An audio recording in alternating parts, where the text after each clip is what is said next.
Hi friends, welcome back to Ashwika vlogs. ఎలా ఉన్నారండి? నేను చాలా బాగున్నాను. ఈ వీడియోలో ఒక మంచి కర్రీ చూపించబోతున్నానండి, హెల్దీ కర్రీ. ఈ హెల్దీ కర్రీతో పాటు పచ్చి పులుసు కాంబినేషన్ చాలా బాగుంటుందండి. ఒకసారి మీరు ఇలా ట్రై చేసి చూడండి. నాన్ వెజ్ కర్రీస్ కన్నా ఈ కర్రీ చాలా టేస్ట్గా ఉంటుందండి. ఏం కర్రీ అని ఆలోచిస్తున్నారా ఫ్రెండ్స్? దీనిని మసాలా పప్పు అంటారు. మినపప్పుతో చేస్తారు ఈ కర్రీ. లేట్ చేయకుండా వీడియోలోకి వెళ్దామా ఫ్రెండ్స్.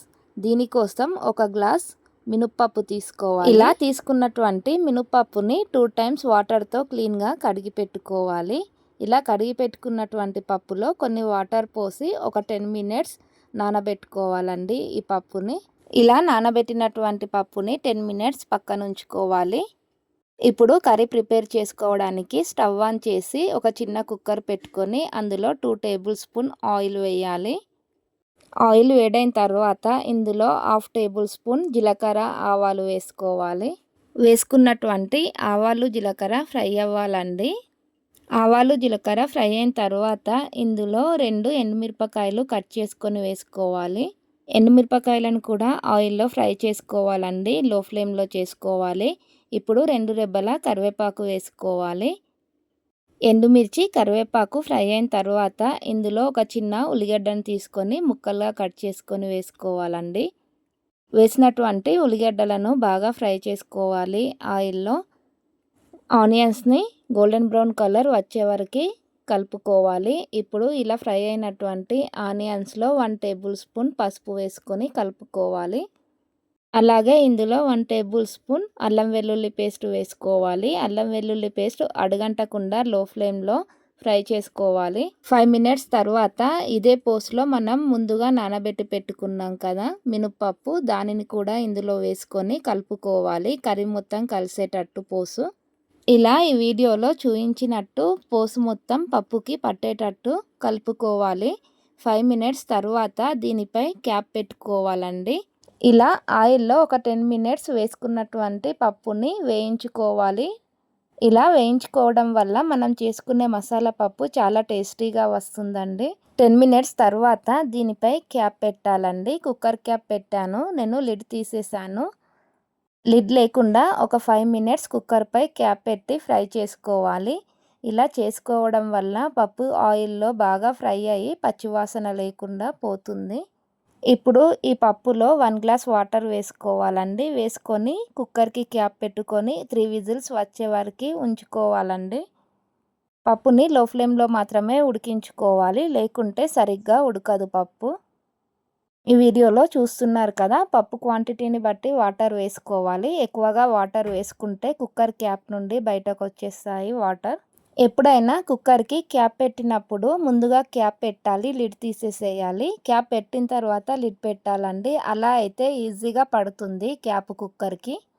ఇప్పుడు 3 విజిల్స్ వచ్చిన తర్వాత స్టీమ్ అంతా వెళ్ళిన తర్వాత ఇలా ఈ వీడియోలో చూపించినట్టు ఓపెన్ చేస్తే మనకు పప్పు ఉడుకుతుంది.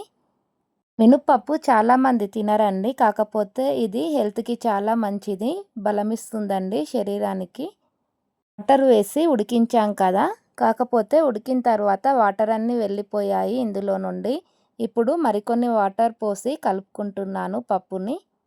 ఇలా గట్టిగా కాకుండా కొంచెం లూజ్గా కూడా చేసుకోవచ్చండి. చాలామందికి పప్పులంటే నచ్చవండి. ఒక్కసారి ఇలా మసాలా పప్పు వేసుకోండి మినపప్పుతో, చాలా టేస్టీగా అవుతుందండి కర్రీ. ఇప్పుడు పప్పులో వాటర్ వేసుకున్నాం కదా, దీనికి సరిపడా సాల్ట్ వేసుకోవాలండి. నేను 1 టేబుల్ స్పూన్ సాల్ట్ వేసుకున్నాను. సాల్ట్ వేసుకొని కలుపుకుంటున్నాను పప్పుని.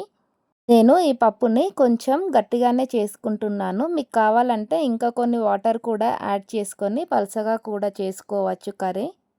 ఇలా పప్పుని ఉడికించుకున్న తర్వాత మనము ఇందులో మసాలా పప్పు అన్నాం కదా, దానికి సరిపడా 1 టేబుల్ స్పూన్ ధనియాల పొడి, అలాగే ఇందులో మసాలా ఉందండి, 2 కలిపి ఉన్నాయి, ధనియాల పొడి మసాలా పొడి. దానిని 1 టేబుల్ స్పూన్ వేసాను ఇందులో. మీకు పప్పులో మసాలా పొడి వేయడం ఇష్టం లేకుంటే ఇందులో ఓన్లీ ధనియాల పొడి కూడా వాడుకోవచ్చండి. ఓన్లీ ధనియాల పొడి వేసినా చాలా టేస్టీగా అవుతుంది పప్పు.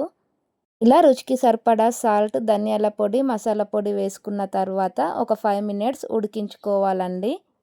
వేసుకున్నటువంటి సాల్ట్, మసాలా పొడి, ధనియాల పొడి కర్రీ మొత్తం కలిసేటట్టు ఇలా కలుపుకుంటూ ఒక 5 మినిట్స్ ఉంచుకోవాలి. మసాలా పప్పు స్మెల్ మాత్రం చాలా బాగా వస్తుందండి. ధనియాల పొడి వేసాం కదా, ఇందులో చివరగా కొత్తిమీర ఉంటే వేసుకొని దించేయడమే అండి. ఇలా పప్పులు తినడం ఇష్టం లేని వాళ్ళు మసాలా పప్పు ఇలా చేసుకొని తింటే చాలా టేస్టీగా ఉంటుందండి. హెల్త్‌కి కూడా చాలా మంచిది. బలం అండి మినపప్పు. ఒకసారి మీకు కుదిరితే ఇలా చేసుకోండి ఫ్రెండ్స్. చేసుకొని తినండి. మీ పిల్లలకు కూడా పెట్టండి. చాలా బలం అండి ఇది పిల్లలకు, పెద్దలకు అందరికీ చాలా టేస్టీగా ఉంటుంది కర్రీ. ఈ కర్రీ కాంబినేషన్‌లో పచ్చిపులుసు చేసుకుంటే చాలా బావుంటుందండి. మసాలా పప్పు చేసుకున్నప్పుడు ఒకసారి పచ్చిపులుసు కూడా చేసుకోండి ఫ్రెండ్స్. చాలా బావుంటుంది. రెండిటి కాంబినేషన్‌తో తింటే చిన్న పిల్లల నుండి పెద్ద పిల్లల వరకు చాలా ఇష్టంగా తినే మసాలా పప్పు అలాగే పచ్చి పులుసు ఒకసారి మీకు వీలైతే చేసుకోండి ఫ్రెండ్స్. ఈ వీడియో మీకు నచ్చితే లైక్ చేయండి, షేర్ చేయండి, కామెంట్ చేయండి. మళ్ళీ ఒక కొత్త వీడియోతో మీ ముందుకు వస్తాను ఫ్రెండ్స్.